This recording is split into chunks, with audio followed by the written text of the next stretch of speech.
Hi hello friends, welcome to VCS law form. இன்றைக்கி Indian contract act 1872 section 124 130 வரைக்கும் உள்ளதை பார்க்கலாம். செக்ஷன் 124 கான்ட்ராக்ட் ஆஃப் இண்டெமினிட்டி பற்றி சொல்கிறாங்க. ஒரு கான்ட்ராக்ட் ரெண்டு பார்ட்டிஸ் கடையில் ஃபார்ம் பண்ணப்படுது.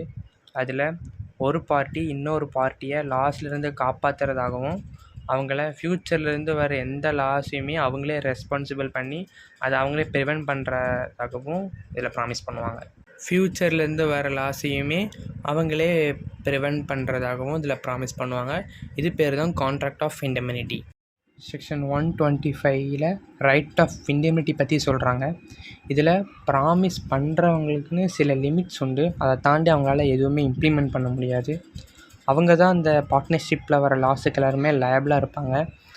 அந்த பார்ட்னர்ஷிப்பில் அவங்க எடுக்கிற ஒவ்வொரு முடிவுக்குமே அவங்க தான் பொறுப்பு. செக்ஷன் 126 கான்ட்ராக்ட் ஆஃப் கேரண்டி பற்றி சொல்கிறாங்க. கேரண்டியில் மொத்தம் 3 பார்ட்டிஸ் இன்வால்வ் ஆவாங்க: டெப்டார், கிரெடிட்டார், ஷூரிட்டி. கேரண்டியை ஓரலாகவும் சொல்லுவாங்க, இல்லைனா ஒரு அக்ரிமெண்ட்டாக ஃபார்ம் பண்ணி அது மூலியமாகவும் அது கேரண்டியாக ஃபார்ம் ஆகும். செக்ஷன் 127 கன்சிடரேஷன் ஃபார் கேரண்டியை பற்றி சொல்கிறாங்க.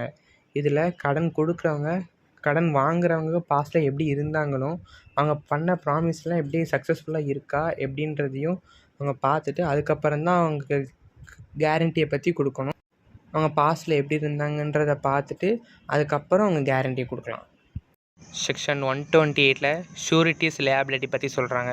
அப்படின்னா கடன் வாங்கினவங்க அவங்களால அந்த அமௌண்ட்டை செட்டில் பண்ண முடியலன்னா அவங்களுக்காக ஷூரிட்டி சைன் பண்ணியிருப்பாங்களே அவங்க தான் அந்த அமௌண்ட்டை செட்டில் பண்ணணும்.